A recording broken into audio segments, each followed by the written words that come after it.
ಜೈ ಶ್ರೀರಾಮ್ ಮಕ್ಕಳೇ, ಇವತ್ತಿನ ತರಗತಿಯಲ್ಲಿ ನಾವು ಶಬ್ದ ಪಾಠದ ಬಗ್ಗೆ ತಿಳಿದುಕೊಳ್ಳಲಿದ್ದೇವೆ.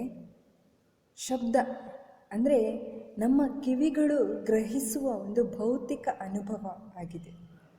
ನಾವು ಪ್ರತಿನಿತ್ಯ ಮನುಷ್ಯರು, ಪಕ್ಷಿಗಳಿರ್ಬೋದು, ಹಾಗೆ ಗಂಟೆಗಳಿರ್ಬೋದು, ಯಂತ್ರಗಳಿರ್ಬೋದು, ವಾಹನಗಳಿರ್ಬೋದು, ಮನೆಯಲ್ಲಿರುವಂಥ TV, ರೇಡಿಯೋಗಳು ಮುಂತಾದ ಆಕಾರಗಳಿಂದ ನಾವು ಶಬ್ದವನ್ನು ಕೇಳಿಸಿಕೊಳ್ತೇವೆ ಅಲ್ವಾ. ಈ ಶಬ್ದಗಳು ಎಲ್ಲರ ಗಮನವನ್ನು ಸೆಳೆಯಬಹುದು ಅಥವಾ ಭಾವನೆಗಳನ್ನು ಹೊರಹಾಕುವ ವಿಧಾನ ಕೂಡ ಆಗಿರಬಹುದು. ಹಾಗೆ ವಿವಿಧ ವಿಚಾರಗಳನ್ನು ಗ್ರಹಿಸಲು ಕೂಡ ಶಬ್ದ ಸಹಾಯ ಮಾಡ್ತದೆ. ಇನ್ನು ಶಬ್ದಗಳು ಅಪಾಯದ ಅಥವಾ ಎಚ್ಚರಿಕೆಯ ಸಂಕೇತ ಕೂಡ ಆಗಿರ್ತದೆ. ಹಾಗೆ ಪ್ರಾಣಿಗಳಿಗೆ ಶಬ್ದ ಆಹಾರ ಹುಡುಕಲಿಕ್ಕೆ ಕೂಡ ಸಹಾಯ ಮಾಡ್ತದೆ. ಇನ್ನು ಶತ್ರುಗಳಿಂದ ಅವುಗಳು ತಪ್ಪಿಸಿಕೊಳ್ಳಲಿಕ್ಕೂ ಕೂಡ ಶಬ್ದ ಸಹಾಯ ಮಾಡ್ತದೆ. ಇವತ್ತಿನ ತರಗತಿಯಲ್ಲಿ ನಾವು ಏನೆಲ್ಲ ತಿಳ್ಕೊಳ್ಳಿದ್ದೇವೆ ಅಂತ ಹೇಳಿದ್ರೆ, ಆ ಕಲಿಕಾಂಶಗಳು ಶಬ್ದವು ಶಕ್ತಿಯ ರೂಪ ಎನ್ನುವುದನ್ನು ತಿಳಿಯಲಿದ್ದೇವೆ. ಹಾಗೆ ಶಬ್ದದ ಉತ್ಪತ್ತಿ ಹೇಗೆ ಆಗ್ತದೆ ಎಂಬುದನ್ನು ತಿಳಿಯಲಿದ್ದೇವೆ. ಶಬ್ದದ ಪ್ರಸಾರ ಹೇಗೆ ಆಗ್ತದೆ, ಶಬ್ದವು ಪ್ರಸಾರವಾಗಲು ಮಾಧ್ಯಮದ ಅವಶ್ಯಕತೆ ಇದೆ ಎಂಬ ಪ್ರಯೋಗವನ್ನು ನಾವು ತಿಳಿಯಲಿದ್ದೇವೆ ಮಕ್ಕಳೇ. ಮೊದಲನೇದಾಗಿ ಶಬ್ದ ಒಂದು ಶಕ್ತಿಯ ರೂಪ ಎನ್ನುವುದು ನಮಗೆ ಗೊತ್ತುಂಟು. ಶಕ್ತಿ ಅಂತ ಹೇಳಿದ್ರೆ ನಾವು ಕೆಲಸ ಮಾಡಲು ಬೇಕಾದಂಥ ಸಾಮರ್ಥ್ಯ ಆಗಿದೆ. ಈ ಶಕ್ತಿ ಸಂರಕ್ಷಣಾ ನಿಯಮದ ಬಗ್ಗೆ ನೀವು ಈಗಾಗಲೇ ಕಲ್ತಿದ್ದೀರಿ. ಅದನ್ನು ಒಮ್ಮೆ ನೆನಪಿಸಿಕೊಳ್ಳುವ. ಶಕ್ತಿ ಸಂರಕ್ಷಣಾ ನಿಯಮದಲ್ಲಿ ಏನು ಹೇಳ್ತದೆ ಅಂತ ಹೇಳಿದ್ರೆ, ಈಗ ನಾನೊಂದು ಫೋಟೋ ತೋರಿಸಿದ್ದೀನಿ. ಆ ಫೋಟೋದಲ್ಲಿ ಮೊದಲನೇದಾಗಿ ರಾಸಾಯನಿಕ ಶಕ್ತಿ ಉಂಟು. ಆ ರಾಸಾಯನಿಕ ಶಕ್ತಿಯು ವಿವಿಧ ರೂಪಗಳಾಗಿ ಪರಿವರ್ತನೆ ಆಗ್ತದೆ. ಮೊದಲನೇದಾಗಿ ವಿದ್ಯುತ್ ಶಕ್ತಿಯಾಗಿ, ಆ ವಿದ್ಯುತ್ ಶಕ್ತಿ ನೆಕ್ಸ್ಟ್ ಏನಾಗ್ತದೆ, ಒಂದು ಕಾರ್, ಆ ಕಾರ್ ನೆಕ್ಸ್ಟ್ ಆ ಶಕ್ತಿ ಏನಾಗ್ತದೆ, ಚಲನಾಶಕ್ತಿಯಾಗಿ ಪರಿವರ್ತನೆ ಆಗ್ತದೆ. ಹಾಗೆ ಆ ರಾಸಾಯನಿಕ ಶಕ್ತಿ ವಿದ್ಯುತ್ ಶಕ್ತಿಯಾಗಿ ಪರಿವರ್ತನೆ ಆದದ್ದು ನೆಕ್ಸ್ಟ್ ಅದು TV ಮತ್ತು ಬಲ್ಬನ್ನು ತೋರಿಸಿದ್ದಾರೆ ಅಲ್ವಾ. ಅಲ್ಲಿ TVಯಲ್ಲಿ ಶಬ್ದ ಮತ್ತು ಬೆಳಕು ಉತ್ಪತ್ತಿ ಆಗ್ತದೆ. ಹಾಗೆ ಬಲ್ಬಲ್ಲಿ ಬೆಳಕು ಹಾಗೆ ಉಷ್ಣ ಕೂಡ ಬಿಡುಗಡೆ ಆಗ್ತದೆ ಅಲ್ವಾ. ಅದು ಪರಿಸರಕ್ಕೆ ಸೇರ್ತದೆ. ಹಾಗೇನು ರಾಸಾಯನಿಕ ಶಕ್ತಿಯಲ್ಲಿ ಯಾಂತ್ರಿಕ ಶಕ್ತಿ ಕೂಡ ಬದಲಾವಣೆ ಆಗ್ತದೆ. ಆ ಯಾಂತ್ರಿಕ ಶಕ್ತಿ ಅಂತ ಹೇಳಿದ್ರೆ ರಾಸಾಯನಿಕ ಶಕ್ತಿಯನ್ನು ಬಳಸಿಕೊಂಡಂಥ ರಾಕೆಟ್ ಏನಾಗ್ತದೆ, ಅದು ಮೇಲೆ ಹಾರಾಡ್ತದೆ, ಯಾಂತ್ರಿಕ ಶಕ್ತಿಯಾಗಿ ಬದಲಾವಣೆ ಆಗ್ತದೆ. ಹಾಗೆ ಇನ್ನೊಂದು ಫುಡ್ ಕೊಟ್ಟಿದ್ದಾರಲ್ವಾ, ಅಲ್ಲಿ ಆ ಫುಡ್ಡನ್ನು ತಿಂದಂಥ ಹುಡುಗ ಏನಾಗ್ತದೆ, ಓಡ್ತಾ ಇದ್ದಾನೆ, ಅವನಿಗೆ ಎನರ್ಜಿ ಬಂದಿದೆ, ಅದು ಎನರ್ಜಿ ಕೆಲಸವಾಗಿ ಬದಲಾವಣೆಯಾಗಿದೆ. ಈಗ ಈ ಶಕ್ತಿ ಏನಾಗಿದೆ, ಒಂದು ರೂಪದಲ್ಲಿದ್ದದ್ದು ಇನ್ನೊಂದು ರೂಪಕ್ಕೆ ಬದಲಾವಣೆಯಾಗಿದೆ. ಹಾಗಿದ್ರೆ ಶಕ್ತಿ ಸಂರಕ್ಷಣಾ ನಿಯಮ ಏನು ಹೇಳುತ್ತದೆ ಅಂತ ಹೇಳಿದ್ರೆ, ಶಕ್ತಿಯನ್ನು ನಾವು ಸೃಷ್ಟಿಸಲು ಸಾಧ್ಯವಿಲ್ಲ, ನಾಶಪಡಿಸಲು ಸಾಧ್ಯವಿಲ್ಲ. ಆದರೆ ಕೇವಲ ಒಂದು ರೂಪದಿಂದ ಇನ್ನೊಂದು ರೂಪಕ್ಕೆ ಬದಲಾಯಿಸಬಹುದು ಮಕ್ಕಳೇ. ಶಕ್ತಿಯನ್ನು ಸೃಷ್ಟಿಸಲು ಸಾಧ್ಯವಿಲ್ಲ, ನಾಶಪಡಿಸಲಿಕ್ಕೂ ಸಾಧ್ಯವಿಲ್ಲ. ಆದರೆ ಒಂದು ರೂಪದಿಂದ ಇನ್ನೊಂದು ರೂಪಕ್ಕೆ ಬದಲಾಯಿಸಲಿಕ್ಕೆ ಸಾಧ್ಯ. ಇದನ್ನೇ ನಾವು ಶಕ್ತಿ ಸಂರಕ್ಷಣಾ ನಿಯಮ ಅಂತ ಹೇಳ್ತೇವೆ. ಶಬ್ದವು ಒಂದು ಶಕ್ತಿಯ ರೂಪವಾಗಿದೆ ಮಕ್ಕಳೇ. ಈ ಶಬ್ದವನ್ನು ಉತ್ಪತ್ತಿ ಮಾಡಲಿಕ್ಕೆ ಶಕ್ತಿ ಯಾವ ರೂಪವನ್ನು ಬಳಸಿಕೊಳ್ಳುತ್ತದೆ ಎನ್ನುವುದನ್ನು ನಾವು ಇವತ್ತಿನ ಅವಧಿಯಲ್ಲಿ ತಿಳ್ಕೊಳ್ಳುವ ಮಕ್ಕಳೇ. ಮೊದಲನೇದಾಗಿ ನಾನು ಒಂದು ಪ್ರಯೋಗವನ್ನು ತೋರಿಸ್ತೇನೆ. ಅದು ಶಬ್ದದ ಉತ್ಪತ್ತಿ ಯಾವ ರೀತಿ ಆಗ್ತದೆ ಅಂತ ಹೇಳಿ. ಈ ಪ್ರಯೋಗದಲ್ಲಿ ಮೊದಲನೇದಾಗಿ ಒಂದು ಟ್ಯೂನಿಂಗ್ ಫೋರ್ಕ್, ಶ್ರುತಿಕವೆ ಅಂತ ಹೇಳಿ, ನೆಕ್ಸ್ಟ್ ರಬ್ಬರ್ ಪ್ಯಾಡ್, ಹಾಗೆ ಬಾಲ್, ಮತ್ತೊಂದು ಸೂಜಿ ದಾರ, ಹಾಗೆ ಸ್ಟ್ಯಾಂಡನ್ನು ತಗೊಳ್ಬೇಕು. ಈಗ ಶ್ರುತಿಕವೆಯನ್ನು ರಬ್ಬರ್ ಪ್ಯಾಡ್ಗೆ ಬಡಿದಾಗ ಅದು ಕಂಪಿಸಲಿಕ್ಕೆ ಶುರುವಾಗ್ತದೆ ಮಕ್ಕಳೇ. ನೋಡಿ, ಶ್ರುತಿಕವೆಯನ್ನು ಸರಿಯಾಗಿ ಗಮನಿಸಿ, ಅದು ಕಂಪಿಸ್ತದೆ ನೋಡಿ. ಈಗ ಏನು ಮಾಡಬೇಕು ಅಂತ ಹೇಳಿದ್ರೆ, ಆ ಬಾಲಿಗೆ ಸೂಜಿಯಿಂದ ಸುರಿದು ಗಂಟು ಹಾಕಿ ಅದನ್ನು ನೇತಾಡಿಸಬೇಕು. ನೇತಾಡಿಸೋದು ಇಲ್ಲಿ ಅಂತ ಹೇಳಿದ್ರೆ ಆ ಸ್ಟ್ಯಾಂಡಿನ ಮೇಲ್ಭಾಗಕ್ಕೆ ಕಟ್ಟಬೇಕಾಗ್ತದೆ. ಕಟ್ಟಿದ ನಂತರ ಅದು ನಿಶ್ಚಲ ಸ್ಥಿತಿಗೆ ಬರುವ ತನಕ ನಿಲ್ಲಿಸಬೇಕು. ನಂತರ ರಬ್ಬರ್ ಪ್ಯಾಡಿಗೆ ಟ್ಯೂನಿಂಗ್ ಫೋರ್ಕನ್ನು ಬಡಿದು ಅದು ಕಂಪಿಸ್ತಾ ಇರ್ತದೆ, ಅದರ ಹತ್ತಿರ ಮಾತ್ರ ತರೋದು. ಅದರ ಹತ್ತಿರ ತಂದಾಗ ಆ ಕಂಪನಕ್ಕೆ ಬಾಲ್ ಕೂಡ ಏನಾಗ್ತದೆ, ಕಂಪಿಸಲಿಕ್ಕೆ ಶುರುವಾಗ್ತದೆ ಮಕ್ಕಳೇ. ಇನ್ನೊಂದು ಚಟುವಟಿಕೆಯನ್ನು ನೋಡುವ. ಈಗ ರಬ್ಬರ್ ಪ್ಯಾಡಿಗೆ ಬಡಿದಂತಹ ಶ್ರುತಿಕವೆ ಟ್ಯೂನಿಂಗ್ ಫೋರ್ಕ್ ಉಂಟಲ್ಲ, ಇದು ಕಂಪಿಸ್ತಾ ಇರ್ತದೆ. ಒಂದು ಲೋಟದಲ್ಲಿ ನೀರು ಉಂಟು. ಆ ನೀರಿನ ಮೇಲ್ಭಾಗಕ್ಕೆ ಶ್ರುತಿಕವೆಯ ಒಂದು ಬದಿಯನ್ನು ಮಾತ್ರ ಇಟ್ಟಾಗ ಆ ನೀರೇನಾಗ್ತದೆ, ಸ್ವಲ್ಪ ಚೆಲ್ತದೆ. ಅದೇ ಎರಡೂ ತುದಿಗಳನ್ನು ಇಟ್ಟಾಗ ಸ್ವಲ್ಪ ಜಾಸ್ತಿ ಚೆಲ್ತದೆ. ಯಾಕಿರ್ಬೋದು ಮಕ್ಕಳೇ ಈ ರೀತಿ? ಈ ಮೇಲಿನ ಚಟುವಟಿಕೆಯನ್ನು ನಾವು ಗಮನಿಸಿದಾಗ ಶ್ರುತಿಕವೆಯನ್ನು ಬಡಿಯುವುದರಿಂದ ಶಬ್ದ ಉತ್ಪತ್ತಿ ಆಗ್ತದೆ. ಹೀಗೆ ಬೇರೆ ಬೇರೆ ವಸ್ತುಗಳನ್ನು ನಾವು ಎಳೆಯುವುದರಿಂದ ಇರ್ಬೋದು, ಗೀಚುವುದರಿಂದ ಇರ್ಬೋದು, ಅಥವಾ ಉಜ್ಜುವಿಕೆಯಿಂದ ಇರ್ಬೋದು, ಊದುವುದರಿಂದ ಇರ್ಬೋದು, ಹಾಗೆ ಅಲುಗಾಡಿಸುವಿಕೆಗಳಿಂದ ಇರ್ಬೋದು ನಾವು ಶಬ್ದವನ್ನು ಉಂಟು ಮಾಡಬಹುದು. ಇಲ್ಲಿ ಒಂದು ಪಕ್ಷಿ ಹಾರ್ತಾ ಉಂಟಲ್ಲ, ಹಾರಾಡುವಾಗ ರೆಕ್ಕೆಗಳನ್ನು ಬಡಿತದಲ್ವ, ಅದು ಆ ರೆಕ್ಕೆಗಳನ್ನು ಬಡಿದಾಗ ಕೂಡ ಅಲ್ಲಿ ಏನಾಗ್ತದೆ, ಶಬ್ದ ಉತ್ಪತ್ತಿ ಆಗ್ತದೆ. ಹಾಗೆ ಇಲ್ಲಿ ಒಂದು ಶೀಟಿಗೆ ಹ್ಯಾಮರ್ನಿಂದ ಬಡಿದಾಗ ಕೂಡ ಅದೇನಾಗ್ತದೆ, ಶಬ್ದವನ್ನು ಉಂಟು ಮಾಡ್ತದೆ. ಇಲ್ಲೊಂದು ಸಂಗೀತ ವಾದ್ಯ ಸಿತಾರ್ ಅಂತ ಹೇಳ್ತೇವೆ. ಈ ತಂತಿಗಳನ್ನು ನುಡಿಸಿದಾಗ ಕೂಡ ಏನಾಗ್ತದೆ, ಶಬ್ದ ಉತ್ಪತ್ತಿ ಆಗ್ತದೆ ಅಲ್ವಾ? ಹಾಗೆ ಮಾನವನಲ್ಲಿ ಶಬ್ದ ಧ್ವನಿತಂತುಗಳ ಕಂಪನದಿಂದ ಉತ್ಪತ್ತಿ ಆಗ್ತದೆ ಮಕ್ಕಳೇ. ಧ್ವನಿ ಪೆಟ್ಟಿಗೆ ಎಂಬ ವಿಶೇಷ ಅಂಗ ನಮ್ಮ ದೇಹದ ಗಂಟಲಿನಲ್ಲಿದೆ ಮಕ್ಕಳೇ. ಇದು ಶಬ್ದವನ್ನು ಉತ್ಪತ್ತಿ ಮಾಡಲಿಕ್ಕೆ ನಮಗೆ ಸಹಾಯ ಮಾಡ್ತದೆ. ಈ ಧ್ವನಿ ಪೆಟ್ಟಿಗೆಯು ಶ್ವಾಸನಾಳದ ಮೇಲ್ಭಾಗದ ತುದಿಯಲ್ಲಿದೆ. ವೋಕಲ್ ಕಾರ್ಡ್ಸ್ ಅಂತ ಹೇಳಿ ನೋಡಿ. ಧ್ವನಿ ಪೆಟ್ಟಿಗೆಯಲ್ಲಿ 2 ಪದರಗಳಿರ್ತವೆ. ಈ ಪದರಗಳನ್ನು ನಾವು ಧ್ವನಿತಂತು, ವೋಕಲ್ ಕಾರ್ಡ್ಸ್ ಅಂತ ಹೇಳ್ತೇವೆ.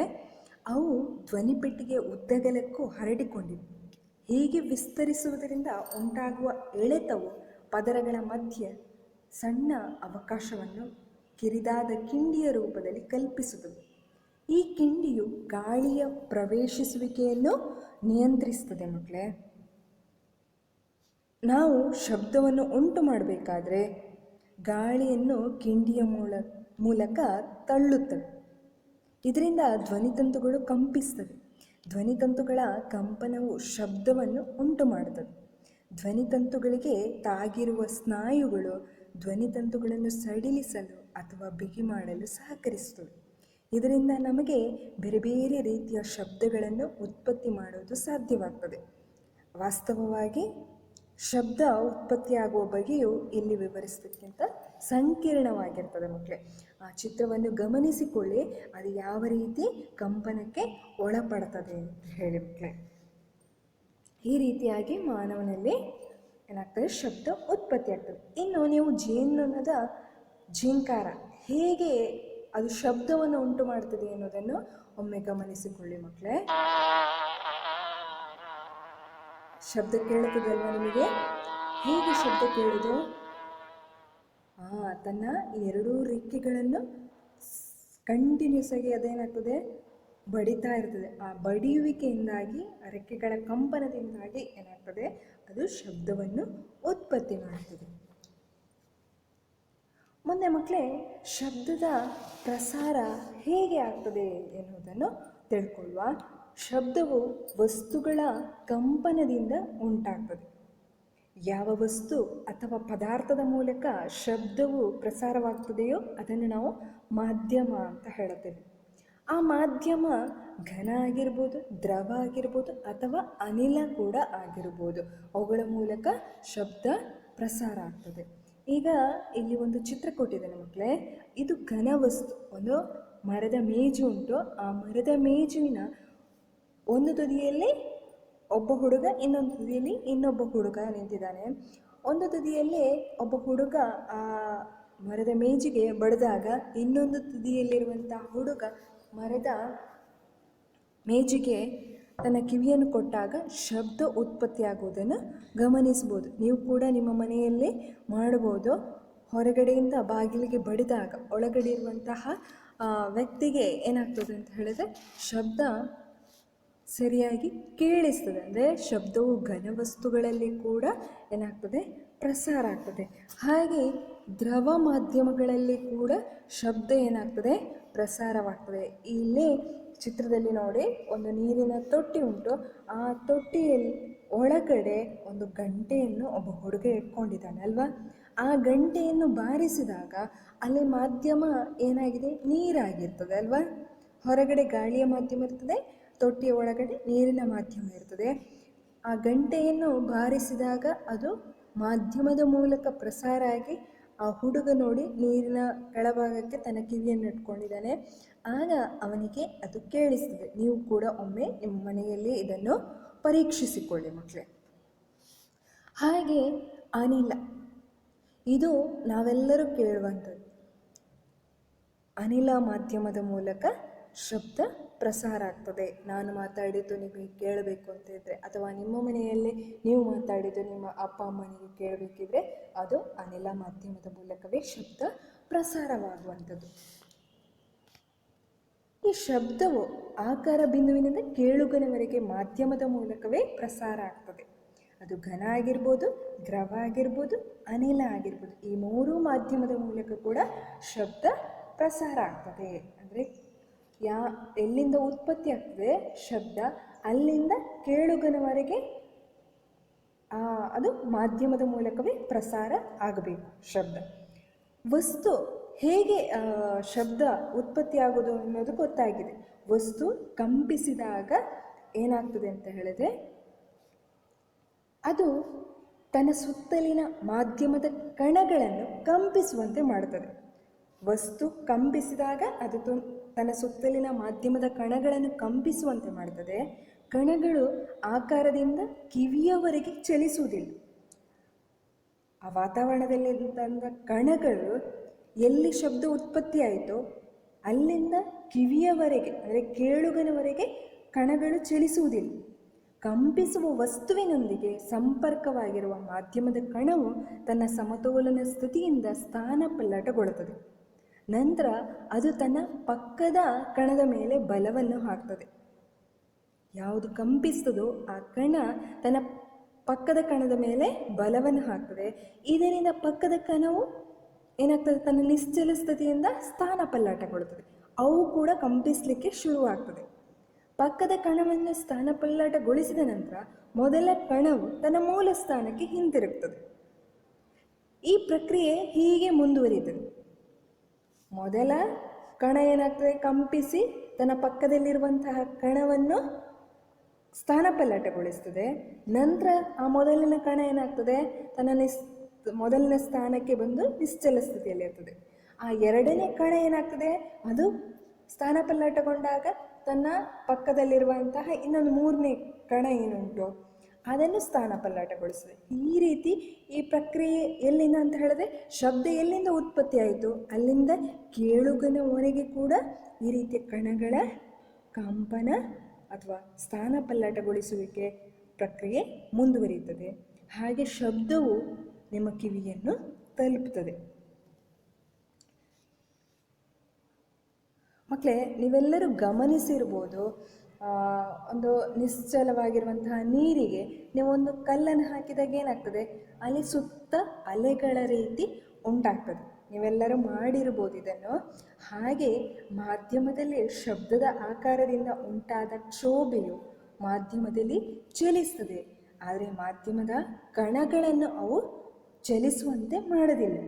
ಹಾಗೆ ಮಾಧ್ಯಮದ ಕಣಗಳು ಪಕ್ಕದ ಕಣಗಳನ್ನು ಚಲಿಸುವಂತೆ ಮಾಡಿದಾಗ ಮಾಧ್ಯಮದಲ್ಲಿ ಉಂಟಾದಂಥ ಕ್ಷೋಭೆಗೆ ನಾವು ತರಂಗ ಅಂತ ಹೇಳ್ತೇವೆ. ಪ್ರತಿಯಾಗಿ ಅವು ಇದೇ ರೀತಿಯ ಚಲನೆಯನ್ನು ಕೂಡ ಉಂಟು ಮಾಡ್ತದೆ. ಮಾಧ್ಯಮದ ಕಣಗಳು ತಾವಾಗಿಯೇ ಮುಂದಕ್ಕೆ ಚಲಿಸುವುದಿಲ್ಲ, ಆದರೆ ಕ್ಷೋಭೆಯನ್ನು ಮುಂದಕ್ಕೆ ಕೊಂಡೊಯ್ಯುತ್ತದೆ.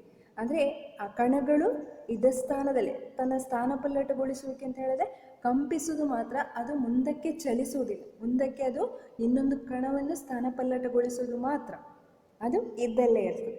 ಹಾಗೆ ಈ ಕ್ಷೋಭೆಯನ್ನು ಮಾತ್ರ ಏನಾಗ್ತದೆ, ಮುಂದಕ್ಕೆ ಕೊಂಡೊಯ್ಯುತ್ತದೆ. ಈ ರೀತಿ ಶಬ್ದವು ಮಾಧ್ಯಮದಲ್ಲಿ ಪ್ರಸಾರವಾಗುವುದರಿಂದ ಅದನ್ನು ಒಂದು ತರಂಗದ ರೂಪ ಅಂತ ಕರಿತೇವೆ ಮಕ್ಕಳೇ. ನೀವು ಚಿತ್ರದಲ್ಲಿ ಗಮನಿಸುವುದು ಕಣಗಳು ಯಾವ ರೀತಿಯಾಗಿದೆ ಅಂತ ಹೇಳಿ. ನೋಡಿ, ಕಣಗಳು ಯಾವ ರೀತಿ ಕಂಪನಕ್ಕೆ ಒಳಪಡುತ್ತದೆ ಮತ್ತು ಕಂಪಿಸಿ, ಆ ಕಣಗಳು ಒಮ್ಮೆ ಕಂಪಿಸಿ ಮತ್ತೆ ಹಿಂದಕ್ಕೆ ಬರ್ತವೆ. ಇದೇ ರೀತಿಯಾಗಿ ಪ್ರಸಾರ ಆಗ್ತದೆ ಶಬ್ದ.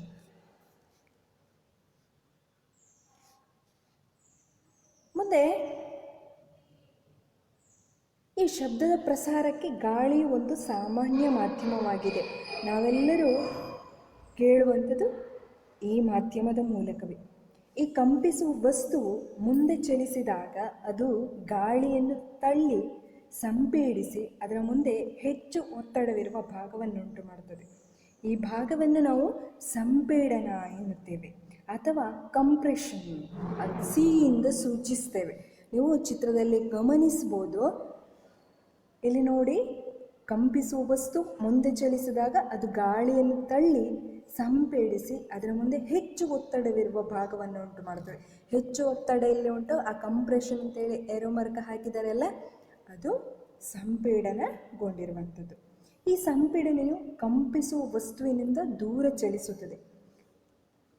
ಅಂದರೆ ಕಂಪಿಸುವ ವಸ್ತುವು ಹಿಂದಕ್ಕೆ ಚಲಿಸಿದಾಗ ಅದು ಕಡಿಮೆ ಒತ್ತಡವಿರುವ ವಿರಳನ ವಲಯವನ್ನು ಉಂಟು ಮಾಡುತ್ತದೆ. ರ್ಯಾರಿಫ್ಯಾಕ್ಷನ್ ಅಂತ ಹೇಳ್ತೇವೆ. ಕಂಪಿಸುವ ವಸ್ತುವು ವೇಗವಾಗಿ ಹಿಂದಕ್ಕೆ ಮತ್ತು ಮುಂದಕ್ಕೆ ಚಲಿಸಿದಾಗ ಗಾಳಿಯಲ್ಲಿ ಸಂಪೀಡನ ಮತ್ತು ವಿರಳನಗಳು ಸರಣಿಯು ಏರ್ಪಡುತ್ತದೆ. ಇದು ಶಬ್ದದ ತರಂಗವನ್ನು ಮಾಧ್ಯಮದಲ್ಲಿ ಪ್ರಸಾರವಾಗುವಂತೆ ಮಾಡುತ್ತದೆ. ಇಲ್ಲಿ ನೋಡಿ ಮಕ್ಕಳೇ, ಚಿತ್ರದಲ್ಲೇ ಟ್ಯೂನಿಂಗ್ ಫೋರ್ಕ್ ಕಂಪನಕ್ಕೆ ಒಳಪಟ್ಟಿದೆ. ಅಲ್ಲೇ ಕಂಪನಕ್ಕೆ ಒಳಪಟ್ಟಾಗ ವಿರಳವಾಗಿರುವಂತಹ ಜೋಡಣೆ ಉಂಟಲ್ಲಲ್ಲಿ ರ್ಯಾರಿಫ್ಯಾಕ್ಷನ್ ಅಂತೇಳಿ, ಅದು ಕಂಪಿಸುವ ವಸ್ತು ಹಿಂದಕ್ಕೆ ಚಲಿಸಿದಾಗ ಅದು ಕಡಿಮೆ ಒತ್ತಡವಿರುವ ವಲಯವನ್ನು ಉಂಟು ಮಾಡುತ್ತದೆ. ಅದನ್ನು ವಿರಳನ ವಲಯ ಅಥವಾ ರ್ಯಾರಿಫ್ಯಾಕ್ಷನ್ ಅಂತ ಹೇಳ್ತೇವೆ ಮಕ್ಕಳೇ. ಸಂಪೀಡನವು ಹೆಚ್ಚು ಒತ್ತಡವಿರುವ ಪ್ರದೇಶ ಮತ್ತು ವಿರಳನವು ಕಡಿಮೆ ಒತ್ತಡವಿರುವ ಪ್ರದೇಶವಾಗಿರುತ್ತದೆ. ಈ ಒತ್ತಡವೆಂಬುದು ನಿರ್ದಿಷ್ಟ ಪರಿಮಾಣದಲ್ಲಿನ ಮಾಧ್ಯಮದ ಕಣಗಳ ಸಂಖ್ಯೆಯಾಗಿರುತ್ತದೆ. ಮಾಧ್ಯಮದಲ್ಲಿ ಕಣಗಳ ಸಾಂದ್ರತೆ ಹೆಚ್ಚಿದರೆ ಅದು ಹೆಚ್ಚಿನ ಒತ್ತಡವನ್ನು ಕೊಡುತ್ತದೆ. ಹಾಗೆಯೇ ಮಾಧ್ಯಮದಲ್ಲಿ ಕಣಗಳ ಸಾಂದ್ರತೆ ಕಡಿಮೆ ಇದ್ದರೆ ಅದು ಕಡಿಮೆ ಒತ್ತಡವನ್ನು ಕೊಡುತ್ತದೆ. ಹೀಗೆ ಒಂದು ಮಾಧ್ಯಮದಲ್ಲಿ ಶಬ್ದದ ಪ್ರಸಾರವನ್ನು ಸಾಂದ್ರತೆಯ ಬದಲಾವಣೆ ಅಥವಾ ಒತ್ತಡದ ಬದಲಾವಣೆಯ ಮೂಲಕ ನಾವು ಚಿತ್ರಿಸಬಹುದು ಮಕ್ಕಳೇ. ಮತ್ತು ಶಬ್ದವು ಬೆಳಕನ್ನು ನರ್ತಿಸುವಂತೆ ಮಾಡಬಲ್ಲದೆ. ಇದು ಒಂದು ಚಟುವಟಿಕೆ ಮಕ್ಕಳೇ. ಈ ಚಟುವಟಿಕೆಯನ್ನು ನೀವು ನಿಮ್ಮ ಮನೆಯಲ್ಲಿ ಮಾಡ್ಬೋದು. ಸುಲಭ ಉಂಟು. ಏನು ಅಂತ ಹೇಳಿದರೆ, ಒಂದು ತಗಡಿನ ಡಬ್ಬವನ್ನು ತೆಗೆದುಕೊಳ್ಳಬೇಕು. ಆ ಡಬ್ಬದ ಎರಡು ಪಾರ್ಶ್ವಗಳನ್ನು ತೆಗೆದು ಕೊಳವೆಯಂತೆ ಮಾಡಬೇಕು. ತಗಡಿನ ಡಬ್ಬವನ್ನು ತಗಡಿನ ಡಬ್ಬವೇ ಆಗಬೇಕು ಅಂತಿಲ್ಲ, ಬೇರೆ ಕೊಳವೆ ಕೂಡ, ರಟ್ಟಿನ ಕೊಳವೆ ಕೂಡ ಆಗ್ತದೆ. ಆ ಕೊಳವೆಯ ಎರಡೂ ಬದಿಯಲ್ಲಿ ಕೂಡ ಓಪನ್ ಆಗಿರಬೇಕು. ನಂತರ ಒಂದು ಬದಿಯಲ್ಲಿ ಒಂದು ಬಲೂನನ್ನು ತೆಗೆದುಕೊಂಡು ಅದನ್ನು ಆ ಕೊಳವೆ ಒಂದು ಪಾರ್ಶ್ವದಲ್ಲಿ ಹರಡಿ ಬಿಗಿಯಾಗಿ ಒಂದು ರಬ್ಬರ್ ಬ್ಯಾಂಡ್ನ ಮೂಲಕ ಕಟ್ಟಬೇಕು. ಹಾಗೆ ಆ ಬಲೂನಿನ ಮಧ್ಯಭಾಗದಲ್ಲಿ ಒಂದು ಚಿಕ್ಕ ಕನ್ನಡಿಯನ್ನು ಅಂಟಿನ ಸಹಾಯದಿಂದ ನೀವು ಆ ಬಲೂನಿಗೆ ಅಂಟಿಸಬೇಕು. ನಂತರ ಒಂದು ರಂಧ್ರದ ಮೂಲಕ ಬೆಳಕನ್ನು ಕನ್ನಡಿಯ ಮೇಲೆ ಬೀಳುವಂತೆ ಮಾಡಬೇಕು. ಆ ಡಬ್ಬ ಉಂಟಲ್ವ, ಡಬ್ಬದಲ್ಲಿ ನೀವು ರಬ್ಬರ್ ಬ್ಯಾಂಡ್ ಹಾಕಿ ಯಾವುದನ್ನು ಬಲೂನನ್ನು ಕಟ್ಟಿದ ನಂತರ ಬಲೂನಿನ ಮೇಲ್ಗಡೆ ಕನ್ನಡಿಯನ್ನು ಇಟ್ಟಿದ್ದೀರಿ. ಕನ್ನಡಿಯನ್ನು ಇಟ್ಟ ನಂತರ ಅದನ್ನು ಗೋಡೆಗೆ ನೀವು ಬೆಳಕು ಅದರ ಮೇಲೆ ಬಿದ್ದು ಗೋಡೆಯಲ್ಲಿ ಬೆಳಕು ಬೀಳುವ ಹಾಗೆ ಮಾಡಬೇಕು, ಪ್ರತಿಫಲನ ಬೆಳಕು ಬೀಳುವ ಹಾಗೆ ಮಾಡಬೇಕು. ನಂತರ ಡಬ್ಬದ ಇನ್ನೊಂದು ಬದಿ ಉಂಟಲ್ವಾ, ಅಲ್ಲಿಂದ ನೀವು ಜೋರಾಗಿ ಕೂಗಬೇಕು, ಅಥವಾ ಏನೋ ಹಾಡು ಹೇಳಿದ್ರು ಆಗ್ಬೋದು, ಮಾತಾಡೋದಿದ್ರೂ ಆಗ್ಬೋದು, ಒಟ್ಟು ಜೋರಾಗಿ ಮಾತಾಡಬೇಕು. ಆಗ ಬೆಳಕು ಮೊದಲೇ ಪ್ರತಿಫಲನಗೊಂಡು ಗೋಡೆಯ ಮೇಲೆ ಬಿದ್ದಿರ್ತದಲ್ವಾ, ನೀವು ಮಾತಾಡಿದಾಗ ಏನಾಗ್ತದೆ ಎನ್ನುವುದನ್ನು ನೀವು ಗಮನಿಸಬೇಕು. ಆ ಗಮನಿಸಿದಂಥ ಅಂಶವನ್ನು ನನಗೆ ನೀವು ಹೇಳಬೇಕು ಮಕ್ಕಳೇ. ಅಲ್ಲಿ ಗಮನಿಸಿದಾಗ ನಿಮಗೆ ಬೆಳಕು ತನ್ನ ಸ್ಥಾನವನ್ನು ಬದಲಾವಣೆ ಮಾಡೋದನ್ನು ಕಾಣಬಹುದು ಮಕ್ಕಳೇ. ನೀವು ಒಮ್ಮೆ ಈ ಚಟುವಟಿಕೆಯನ್ನು ಮನೆಯಲ್ಲೇ ಮಾಡಿ, ಸುಲಭವಾಗಿದೆ. ಹಾಗೆ ಮನೆಯಲ್ಲಿರುವಂಥ ವಸ್ತುಗಳನ್ನೇ ಬಳಸಿಕೊಂಡು ಮಾಡಬಹುದು. ಮುಂದೆ ಮಕ್ಕಳೇ, ಶಬ್ದ ಪ್ರಸಾರವಾಗಲು ಮಾಧ್ಯಮದ ಅವಶ್ಯಕತೆ ಇದೆ ಎಂಬುದನ್ನು ತಿಳಿಯುವ. ನೀವು ಈಗಾಗಲೇ ಹಿಂದಿನ ಕ್ಲಾಸಲ್ಲಿ ಇದನ್ನು ತಿಳ್ಕೊಂಡಿರ್ಬೋದು. ಈ ಶಬ್ದದ ಪ್ರಸರಣೆಗೆ ಭೌತ ಮಾಧ್ಯಮಗಳಾದ ಗಾಳಿ, ನೀರಿರ್ಬೋದು, ಕಬ್ಬಿಣ ಇತ್ಯಾದಿಗಳ ಅವಶ್ಯಕತೆ ಇದೆ. ಅಂದರೆ ಮಾಧ್ಯಮಗಳಾದ ಘನ, ದ್ರವ, ಅನಿಲ ಇವುಗಳ ಅವಶ್ಯಕತೆ ಇದೆ. ಇವುಗಳ ಮೂಲಕವೇ ಶಬ್ದ ಪ್ರಸಾರವಾಗ್ತದೆ ಅಂತ ಹೇಳಿ ಈ ಪ್ರಯೋಗದಲ್ಲಿ ನಾವು ನಿರ್ವಾತದಲ್ಲಿ ಶಬ್ದವು ಪ್ರಸಾರವಾಗುವುದಿಲ್ಲ ಅನ್ನೋದನ್ನು ತಿಳಿಯಲಿದ್ದೇವೆ ಮಕ್ಕಳೇ. ಪ್ರಯೋಗವನ್ನು ಮಾಡುವ. ಇಲ್ಲಿ ಒಂದು ಶಬ್ದ ಮಾಡುವಂತಹ ಸಾಧನವನ್ನು, ಒಂದು ಘಂಟಾ ಪಾತ್ರೆಯನ್ನು ಹೇಳ್ತೇವೆ, ಅದರ ಒಳಗೆ ಅಳವಡಿಸಿದೆ. ಈಗ ಅದರ ಒಳಗೆ ಗಾಳಿ ಉಂಟು, ಶಬ್ದ ಏನಾಗ್ತದೆ, ಪ್ರಸಾರ ಆಗ್ತಾ ಉಂಟು. ಅಂದರೆ ಸ್ವಲ್ಪ ಸಣ್ಣಕ್ಕೆ ಶಬ್ದ ಪ್ರಸಾರ ಆಗ್ತಾ ಉಂಟು ಅಲ್ವಾ. ನೆಕ್ಸ್ಟ್ ಏನು ಮಾಡಬೇಕು ಅಂತ ಹೇಳಿದ್ರೆ, ಆ ಗಾಜಿನ ಪಾತ್ರೆಯೊಳಗಿದ್ದಂತಹ ಗಾಳಿಯನ್ನು ಹೊರತೆಗೆಯಬೇಕು. ಹೊರತೆಗೆದಾಗ ಏನಾಗ್ಬೋದು, ಶಬ್ದ ಕೇಳುತ್ತದ, ಶಬ್ದ ಕೇಳುವುದಿಲ್ಲ ಅಲ್ವಾ. ಪೂರ್ತಿಯಾಗಿ ನಿರ್ವಾತ ಮಾಡಿದಾಗ, ಆ ಗಾಜಿನ ಒಳಗೆ ನಿರ್ವಾತ ಪ್ರವೇಶವನ್ನು ಮಾಡಿದಾಗ ಯಾವುದೇ ಮಾಧ್ಯಮ ಇಲ್ಲ ಅಲ್ಲಿ ಅಲ್ವಾ. ಮಾಧ್ಯಮ ಇಲ್ಲದೆ ಇರುವಾಗ ಅಲ್ಲಿ ನಮಗೆ ಶಬ್ದ ಕೇಳುವುದಿಲ್ಲ, ನೀವು ಗಮನಿಸಿರ್ಬೋದು. ಈಗ ಆ ಜಾರಿನ ಒಳಗೆ ಗಾಳಿಯನ್ನು ಬಿಡಬೇಕು. ನೋಡಿ, ಅವರು ಅದನ್ನು ಲೂಸ್ ಮಾಡ್ತಾ ಇದ್ದಾರೆ. ಲೂಸ್ ಮಾಡುವಾಗ ಗಾಳಿ ಆ ಜಾರಿನ ಒಳಗೆ ಹೋಗ್ತದೆ. ಹೋಗುವಾಗ ಏನಾಯಿತು, ಬೇರೆ ಏನು ಮಾಡಲಿಲ್ಲ, ಶಬ್ದ ಅಲ್ಲಿ ಉತ್ಪತ್ತಿ ಆಯ್ತಲ್ವ. ಇದರಿಂದ ಶಬ್ದ ಪ್ರಸಾರವಾಗಬೇಕಿದ್ರೆ ಅಲ್ಲಿ ಯಾವುದೇ ಮಾಧ್ಯಮ, ಘನ ಆಗಿರ್ಬೋದು, ದ್ರವ ಆಗಿರ್ಬೋದು, ಅನಿಲದ ಮಾಧ್ಯಮ ಇರಬೇಕು. ಅದೇ ಆ ಜಾರಿನ ಒಳಗೆ ನಿರ್ವಾತ ಮಾಡಿದಾಗ, ಗಾಳಿಯನ್ನೆಲ್ಲ ಹೊರತೆಗೆದಾಗ ಅಲ್ಲಿ ಶಬ್ದ ಪ್ರಸಾರ ಆಗಲಿಲ್ಲ. ನಮಗೆ ಶಬ್ದ ಉಂಟು ಮಾಡುವಂಥ ಕರದಿಂದ ಶಬ್ದ ಕೇಳಲಿಲ್ಲ, ನಿರ್ವಾತದಲ್ಲಿ ಶಬ್ದ ಪ್ರಸಾರವಾಗಲಿಲ್ಲ ಎನ್ನುವುದನ್ನು ನಾವು ತಿಳ್ಕೊಂಡೆವು. ಶಬ್ದ ಪ್ರಸಾರ ಆಗಬೇಕಿದ್ರೆ ಮಾಧ್ಯಮದ ಅವಶ್ಯಕತೆ ಇದೆ. ಅದು ಘನ ಆಗಿರ್ಬೋದು, ದ್ರವ ಆಗಿರ್ಬೋದು, ಅನಿಲ ಆಗಿರ್ಬೋದು. ಸರಿ ಮಕ್ಕಳೇ, ಇವತ್ತಿನ ಅವಧಿಯಲ್ಲಿ ನಾವು ಏನೆಲ್ಲ ತಿಳಿದುಕೊಂಡೆವು ಎನ್ನುವುದನ್ನು ಒಮ್ಮೆ ನೆನಪಿಸಿಕೊಳ್ಳುವ. ಶಕ್ತಿ ಸಂರಕ್ಷಣಾ ನಿಯಮವನ್ನು ತಿಳ್ಕೊಂಡೆವು. ಏನು ಶಕ್ತಿ ಸಂರಕ್ಷಣಾ ನಿಯಮ ಅಂತ ಹೇಳಿದ್ರೆ, ಶಕ್ತಿಯನ್ನು ಸೃಷ್ಟಿಸಲು ಸಾಧ್ಯವಿಲ್ಲ, ನಾಶಪಡಿಸಲು ಸಾಧ್ಯವಿಲ್ಲ, ಆದರೆ ಒಂದು ರೂಪದಿಂದ ಇನ್ನೊಂದು ರೂಪಕ್ಕೆ ಬದಲಾಯಿಸಬಹುದು. ಹಾಗೆ ಶಬ್ದದ ಉತ್ಪತ್ತಿಯ ಬಗ್ಗೆ ತಿಳ್ಕೊಂಡೆವು. ವಸ್ತುಗಳ ಕಂಪನದಿಂದಾಗಿ ಶಬ್ದ ಉತ್ಪತ್ತಿ ಆಗ್ತದೆ. ಶಬ್ದದ ಪ್ರಸಾರದ ಬಗ್ಗೆ ತಿಳಿದುಕೊಂಡೆವು.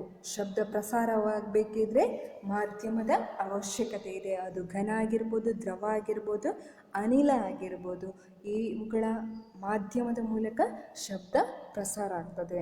ಹಾಗೆ ಶಬ್ದ ಪ್ರಸಾರವಾಗಲಿಕ್ಕೆ ಮಾಧ್ಯಮದ ಅವಶ್ಯಕತೆ ಇದೆ ಎಂಬುದನ್ನು ನಾವು ಪ್ರಯೋಗದ ಮೂಲಕ ತಿಳಿದುಕೊಂಡೆವು.